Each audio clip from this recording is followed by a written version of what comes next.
أعزائي المشاهدين والمشاهدات، النهاردة هنتكلم عن حاجة بتهم كل الناس وواخدين بالهم منها اليومين دول. ليه بقينا نحس إن الوقت بقى يعدي بسرعة عن الأول؟ بص كويس كده، فاكر وأنت صغير؟ فاكر اليوم كان بيعدي عامل إزاي؟ كنت تصحى بدري تحس إن اليوم لسه طويل أوي، تلعب وتخرج وتتفرج، وتيجي آخر اليوم تحس إنك عشت يوم كامل بجد. الصيف كان بيجي وتقعد تقول هو الصيف مش هيخلص بقى، والسنة الدراسية كانت بطيئة وتقيلة وتحس إن هي مش عاوزة تعدي. دلوقتي بقى تصحى من النوم وتمسك الموبايل وشوية كده تلاقي اليوم خلص. الاسبوع بقى يعدي كانه يومين، وفجاه تلاقي نفسك بتقول هو احنا دخلنا سنه جديده امتى؟ في اللحظه دي لازم تسال نفسك، هو الوقت فعلا بقى اسرع ولا انا اللي بقيت مش حاسس بيه؟ الحقيقه بقى ان الوقت نفسه عمره ما اتغير، نفس الساعه ونفس الدقيقه ونفس كل حاجه، بس اللي اتغير فعلا هو انت.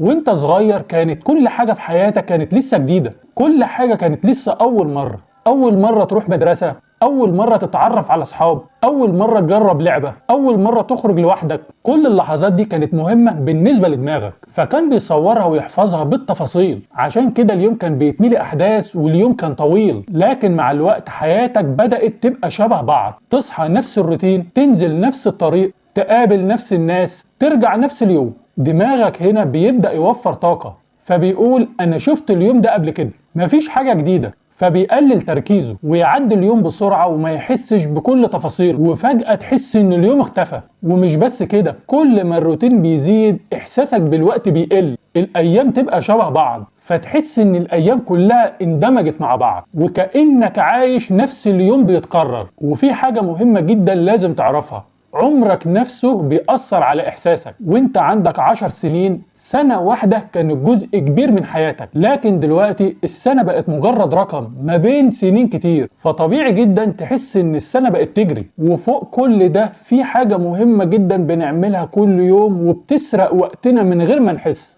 الموبايل. تقول له 5 دقايق بس تلاقي نفسك بعد ساعة لسه ماسكه، فيديو ورا فيديو، تعليق ورا تعليق، ودماغك داخلة في دوامة، ومن غير ما تحس وقتك بيضيع وانت فاكر انك لسه بادئ. كل الحاجات دي بقى مع بعض بتخلي احساسك بالوقت يختفي، فتبص تلاقي الايام بقت تجري والسنين بقت بتطير. لكن الحقيقة المهمة جدا ان الوقت نفسه ثابت، اللي اتغير بجد هي طريقة عيشتك وطريقة احساسك من جوه. طيب تعمل ايه؟ ببساطة ابدأ دخل حياة في يومك، جرب حياة جديدة حتى لو بسيطة، غير مكانك، اخرج من روتينك، اعمل حاجة اول مرة تعملها. كل مرة دماغك هيحس ان في حاجة جديدة هيبدأ يركز من تاني ويحس بالوقت من جديد، وساعتها بقى هتحس ان اليوم بقى اطول. وفي الاخر الوقت مش هو اللي بيجري، انت اللي بقيت تعدي من غير ما تعيش اي لحظة جديدة.